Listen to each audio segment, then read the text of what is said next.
आप सभी को नमस्कार। अपने टू द पॉइंट कार्यक्रम में मैं आप सबका स्वागत करता हूं और आज हम देखने वाले हैं हाइपरसोनिक टेक्नोलॉजी डेमोन्स्ट्रेटर व्हीकल के बारे में, जिसका हाल ही में परीक्षण DRDO द्वारा किया गया है। तो समझने का प्रयास करते हैं कि ये जो टॉपिक है हमारा किस प्रकार से प्रारंभिक परीक्षा की दृष्टि से महत्वपूर्ण है और किस प्रकार से ये मुख्य परीक्षा की दृष्टि से महत्वपूर्ण है। तो दोनों को साथ लेकर चलने का प्रयास करेंगे और लास्ट में आपको मुख्य परीक्षा का एक प्रश्न इसी से जुड़ा हुआ मैं दूंगा और आपसे उम्मीद भी करता हूं कि आप सब उस प्रश्न का उत्तर लिखकर अपने टेलीग्राम ग्रुप में अवश्य शेयर करेंगे। तो चलिए देखते हैं आज के इस प्रश्न को। प्रश्न हमारा है हाइपरसोनिक टेक्नोलॉजी डेमोन्स्ट्रेटर व्हीकल। सबसे पहली बात है कि ये जो व्हीकल है इसका परीक्षण किया है DRDO ने। अब DRDO ने किया है तो DRDO ने कहाँ से किया है वो भी आपको पता होना चाहिए। अभी आगे बढ़ते हैं तो देख लेते हैं। सबसे पहले एक शब्द यहाँ पे जुड़ा है हाइपरसोनिक टेक्नोलॉजी डेमोन्स्ट्रेटर व्हीकल। आपको पता है इसमें कहा जा रहा है हाइपरसोनिक। हाइपरसोनिक का मतलब हो गया जो हमारी गति है, जो हमारी ध्वनि की गति है, ध्वनि की गति से 6 गुना ज़्यादा तेज। मतलब जो ध्वनि की गति है, जो हमारी साउंड की गति है, उससे 6 गुना ज़्यादा तेज जो है इसकी गति होती है। ठीक है, तो साउंड की गति के 6 गुना ज़्यादा। अब यदि हम इसमें बात करें कि भाई इस प्रकार के जो भी हाइपरसोनिक है, सुपरसोनिक हैं, इस प्रकार के जो भी हमारे व्हीकल हैं, लॉन्च व्हीकल हैं या हमारे जो भी इस प्रकार के रॉकेट हैं, इनका उपयोग क्या होता है। तो आप जानते हैं इनका 2 प्रकार से उपयोग किया जाता है। एक तो इनका होता है सैन्य उपयोग, आप सब जानते हैं सैन्य उपयोग होता है, और दूसरा जो इनका उपयोग होता है वो नागरिक सेवाओं के लिए इनका उपयोग होता है। जैसे आप जानते हैं कि किसी प्रकार का उपग्रह लॉन्च किया जाता है, मान लीजिए टेक्नोलॉजी से जुड़ा हुआ, साइंस टेक से जुड़ा हुआ ये विषय आपका माना जाता है। तो जैसे आप मोबाइल सेवाओं के लिए कोई उपग्रह आप लॉन्च करते हैं, मान लीजिए रिलायंस हमारा बेहतर कर रहा है तो रिलायंस कोई उपग्रह लॉन्च कराए तो वो नागरिक सेवाओं के लिए हुआ। लेकिन जब हम इस प्रकार के जो भी हमारे व्हीकल है, जो भी हमारे डेमोन्स्ट्रेटर व्हीकल हैं, उसी पर जब हम आयुध लगा देते हैं, उन्हीं पर जब हम आयुध लगा देते हैं तब ये क्या हो गए, ये सैन्य उपयोग में हमारे प्रयोग किए जाते हैं, सैन्य उपयोग में लाए जाते हैं। तो चलिए समझते हैं इसके पूरे बृहद परिप्रेक्ष्य को। सबसे पहली बात यहाँ पे हो रही है मिसाइल की कि DRDO ने एक हाइपरसोनिक मिसाइल का, हाइपरसोनिक क्रूज व्हीकल का टेस्ट किया है, जिसको आगे मिसाइल का भी स्वरूप दिया जा सकता है, उसको हम सैन्य उपयोग में भी ला सकते हैं। अब इसमें सबसे पहले यदि हम देखें तो 2 चीजें हमें समझनी है कि भाई मिसाइल तो हमने सबने सुना है नाम, तो मिसाइल 2 प्रकार के होते हैं। एक होता है आपका क्रूज मिसाइल, दूसरा होता है आपका बैलिस्टिक मिसाइल। ठीक है, तो क्रूज मिसाइल और बैलिस्टिक जो मिसाइल है इसमें अंतर क्या होता है ये भी हमें जानना चाहिए। तो आपको बता दें जो क्रूज मिसाइल होता है, यदि हम बात करें कि क्रूज मिसाइल के क्या लक्षण है, किस प्रकार से ये बैलिस्टिक मिसाइल से भिन्न होता है, तो जो क्रूज मिसाइल होता है ये निर्देशित होता है, गाइडेड होता है। मतलब इस पे आप नियंत्रण कर सकते हैं, दागने के बाद भी इस पर आप नियंत्रण कर सकते हैं।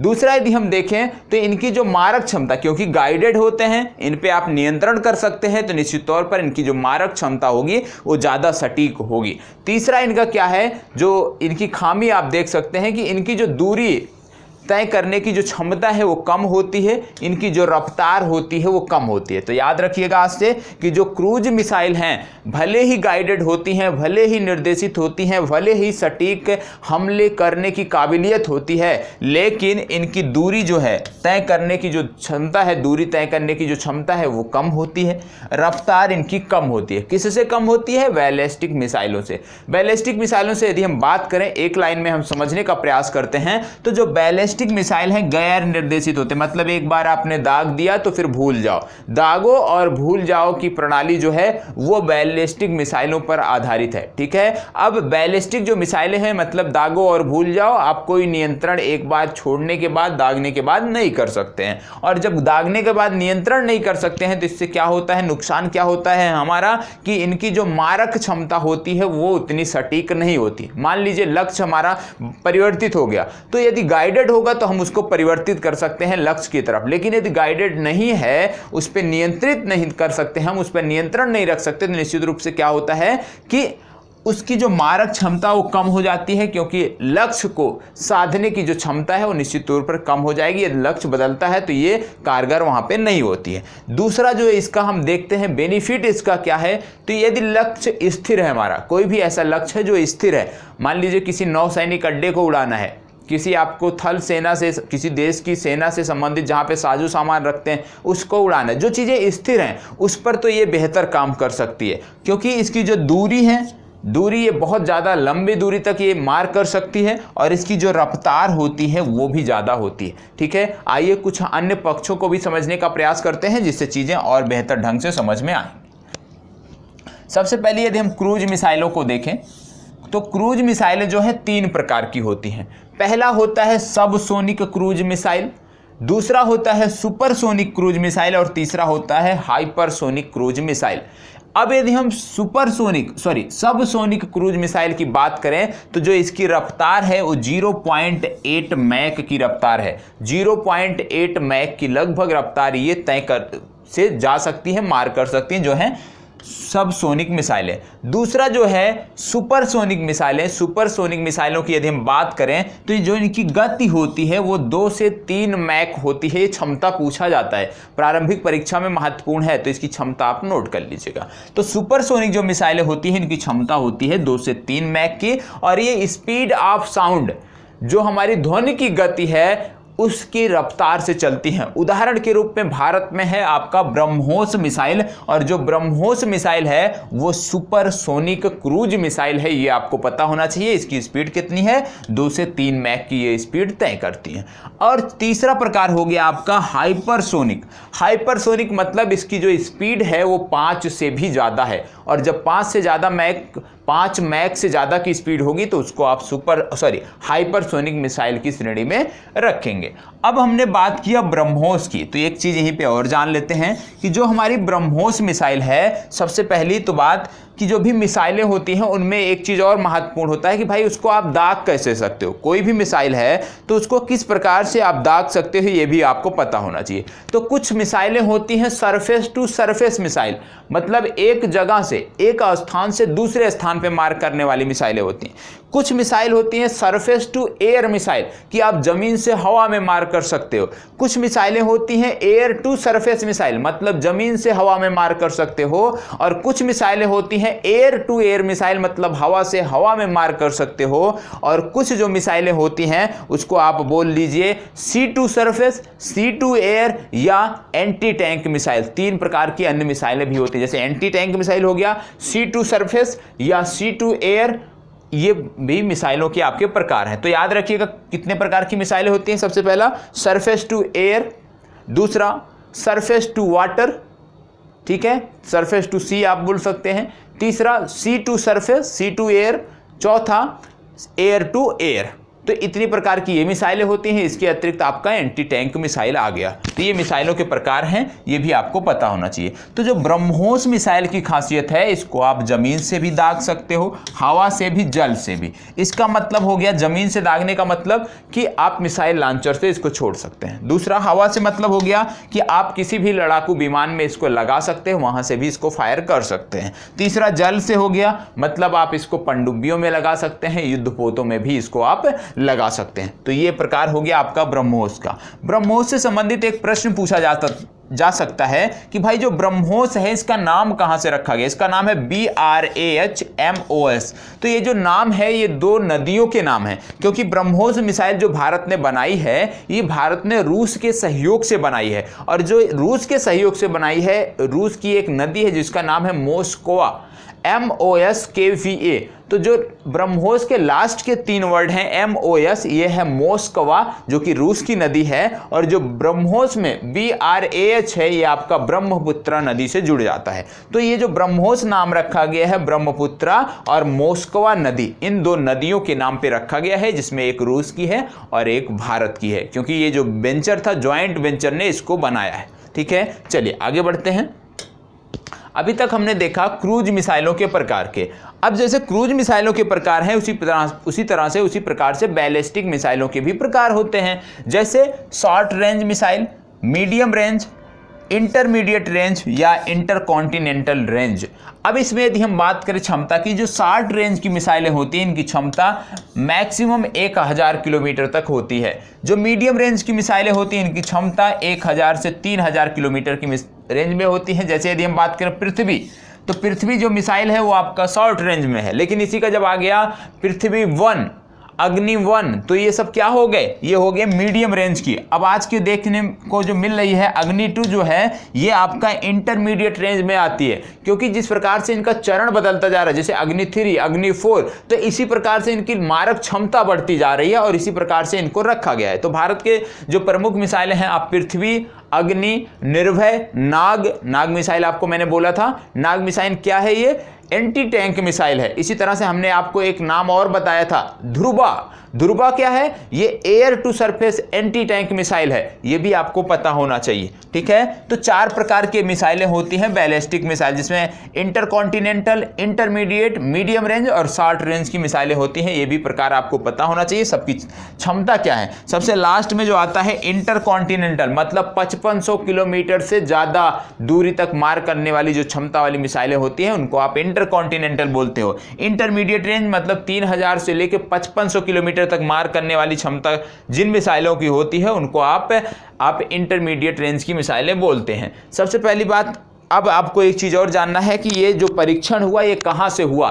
तो मैंने बोला कि ये जो परीक्षण हुआ ये आपके हुआ व्हीलर द्वीप से, और व्हीलर द्वीप है उड़ीसा में, जिसका नाम अब बदल कर दिया गया है एपीजे अब्दुल कलाम द्वीप। तो इसका जो परीक्षण किया गया वो एपीजे अब्दुल कलाम द्वीप से इसका परीक्षण किया गया, ये आपको पता होना चाहिए। अब यदि आपने समाचार पत्रों में पढ़ा होगा तो अक्सर आपको 2 शब्द सुनाई देते होंगे, एक होता होगा रैमजेट, अभी तक आपने रैमजेट सुनते आए होंगे, रैमजेट सुना होगा, और एक दूसरा होता है स्क्रैमजेट। यदि आप इस परीक्षण की बात करें तो इसमें जो स्क्रैमजेट शब्द चर्चा में आया है। अब आपको बता दें, ये जो रैमजेट होता है ये एक इंजन का प्रकार होता है और जो स्क्रैमजेट है ये भी इंजन का प्रकार है, लेकिन रैमजेट से अपग्रेडेड वर्जन का जो इंजन अब आया है उसको आप बोलते हैं स्क्रैमजेट, और स्क्रैमजेट इंजन का प्रयोग मौजूदा परीक्षण में किया गया। स्क्रैमजेट परीक्षण में क्या होता है, स्क्रैमजेट परीक्षण में जो एयर होती है जब वो प्रवेश करती है, जब वो टरबाइन में प्रवेश करती है तो वो जो है सुपरसोनिक स्पीड से प्रवेश करती है और कंप्रेस होती है वहां पे, और वहां पे ईंधन जो फ्यूल हमारा है वो बर्न होता है, वो जलता है, और जब आउटलेट लेती है एयर तो वो हाइपरसोनिक स्पीड से लेती है। तो इस इंजन की विशेषता क्या है कि एयर इसमें सुपरसोनिक स्पीड से जाता है और हाइपरसोनिक स्पीड से बाहर आता है, जबकि पहले का जो रैमजेट इंजन होता था इसी वजह से उसकी क्षमता कम होती थी, क्योंकि उसमें जो एयर होता था वो बीच में कंप्रेस होता था, तो इस वजह से इसकी क्षमता कम होती थी। तो याद रखना क्या है कि रैमजेट और स्क्रैमजेट से घबराना नहीं है, ये इंजन का प्रकार है, ये आपसे नहीं पूछा जाएगा। ठीक है, आपसे पूछा क्या जा सकता है, मिसाइलों की स्पीड, मिसाइलों की रेंज, तो उसके लिए आप तैयार रहिएगा, उस पर आपको ध्यान देने की जरूरत है। अब आपने एक शब्द बार बार सुना, 1 मैक, 0.8 मैक,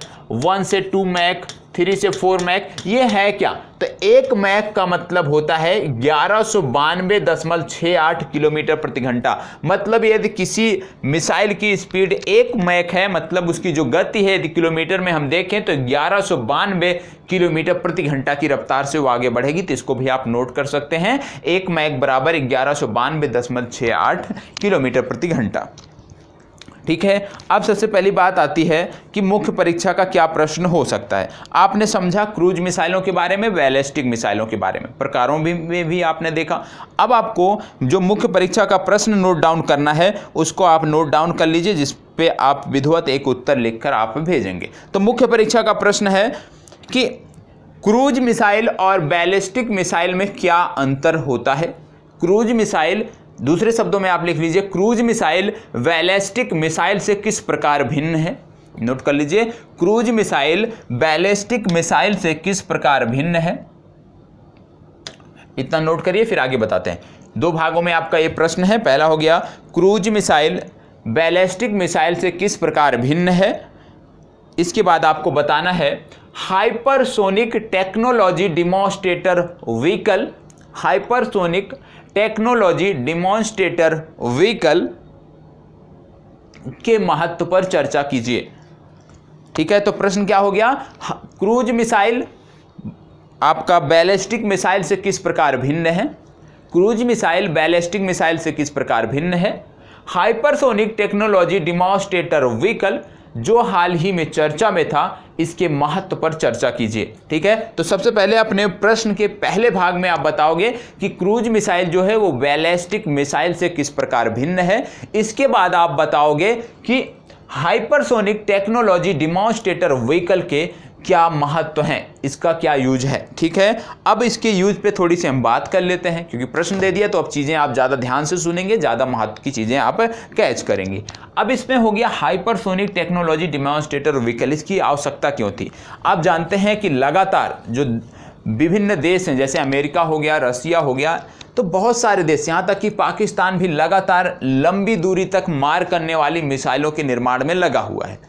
अमेरिका विशेषकर अंतरिक्ष में पहुंच स्थापित तो कर ही चुका है नासा के माध्यम से, लेकिन किस प्रकार से और जो हमारा एक प्रकार से आप बोलते हैं ना मिसाइल लॉन्च व्हीकल जो हमारा होता है, उसको किस प्रकार से रीयूज हम कर सके, जो इनका इंजन होता है उसको किस प्रकार से हम और मॉडिफाइड कर सके, इसके लिए लगातार विभिन्न देश प्रयास कर रहे हैं। और आप जानते हैं कि इनका यूज दो प्रकार से हो सकता है। यदि आप इन्हीं में किसी प्रकार का आयुध लगा दें तो ये आपका हो गया सैन्य यूज में, यदि आप आयुध नहीं लगाते हैं, अंतरिक्ष अभियानों में प्रयोग करते हैं, तो नागरिक उपयोग के लिए हो गया।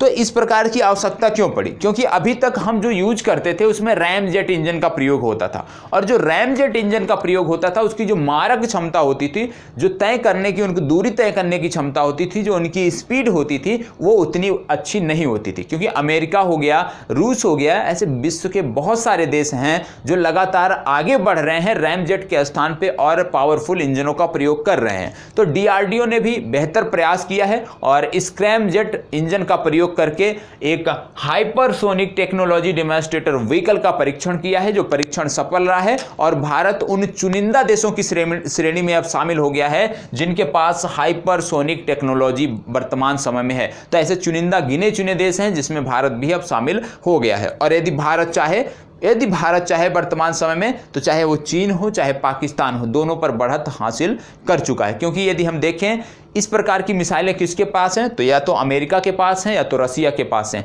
अब इस एलीट पैनल में भारत भी शामिल हो चुका है। अब इसी को यदि हम देखें सैन्य उपयोग में, तो इसी पर यदि हम अपने ब्रह्मोस मिसाइल को इसी लॉन्च व्हीकल के माध्यम से यदि हम ब्रह्मोस मिसाइल का प्रयोग करते हैं, इसी लॉन्च व्हीकल के माध्यम से यदि हम आयुध इस पे हम अटैच करते हैं और किसी लक्ष्य को निशाना बनाते हैं, तो निश्चित रूप से बहुत कम समय में और बहुत दूरी तक हम मार कर सकते हैं। क्योंकि हमारे पास पहले से ही इंटरकॉन्टिनेंटल मिसाइल आ चुकी है, उसका वर्जन आ चुका है, तो निश्चित रूप से हमारी जो मारक क्षमता है वो 5000 से 5500 से ज़्यादा हो चुकी है। और उसको किस प्रकार से हम और सटीक बना सकते हैं, किस प्रकार से ज़्यादा कारगर बना सकते हैं, उसके लिए लगातार प्रयास किए जा रहे हैं। तो आप समझिएगा, कोई भी लॉन्च व्हीकल हुआ, कोई भी मिसाइल हुआ, उसका दोनों प्रकार से यूज किया जाता है। तो दोनों महत्व आपको पता होना चाहिए, किस प्रकार से एक जो आपका रॉकेट लॉन्चर व्हीकल है उसको किस प्रकार से आप सैन्य यूज में करते हो। यदि आप उससे अंतरिक्ष के लिए कोई प्रयोजन करते हो तो तो नागरिक यूज में हो गया। लेकिन यदि उसी मिसाइल लॉन्चर से आप कोई मिसाइल पाकिस्तान पे छोड़ते हो तो ये आपका सैन्य यूज में हो गया। तो किस प्रकार से हम यूज कर सकते हैं ये आपको ने पढ़ाई होगा। आपने साइंस टेक पढ़ा है तो साइंस टेक में बेहतरीन ढंग से आपको बताया गया होगा, सारे लॉन्च व्हीकल के बारे में, अलग अलग पेलोड जो होते हैं सबके बारे में बताया गया होगा, जहाँ तक मैं आश्वस्त हूँ। और ये जो न्यूज़ था ये आपके द हिंदू के पहले पेज पे ये आर्टिकल छपा था, ये न्यूज़ था, उसी से संबंधित चर्चा मैंने किया है। तो इसमें इन चीज़ों के बारे में नहीं बताया गया था किस प्रकार के हाइपरसोनिक मिसाइलें क्या होती हैं या क्रूज मिसाइलें क्या होती हैं। इसमें सिर्फ और सिर्फ जो आपका ये नया टेस्ट हुआ है इसके बारे में डिटेल दिया हुआ था। तो उम्मीद करता हूँ आप सब बहुत अच्छे से होंगे और इस प्रश्न को लिखने का भी प्रयास करेंगे और इसी प्रकार हमारे साथ बने रहें। निश्चित रूप से आप सब के लिए नित नए आपको यहाँ पे टू द पॉइंट सेक्शन के अंतर्गत जानकारियाँ मिलती रहेंगी, लेकिन इस सब के लिए आपका सहयोग भी अपेक्षित है। तो यहीं पे अपनी चर्चा को विराम देते हैं। उत्तर लिखकर आपको अपने टेलीग्राम ग्रुप में शेयर करना होगा। जो लोग पहली बार देख रहे हैं आपको बता दें कि प्रत्येक वीडियो के डिस्क्रिप्शन में टेलीग्राम का लिंक आता है, आप वहाँ से ज्वाइन कर सकते हैं और अपने उत्तरों को बेहतर चेक भी करवा सकते हैं। धन्यवाद।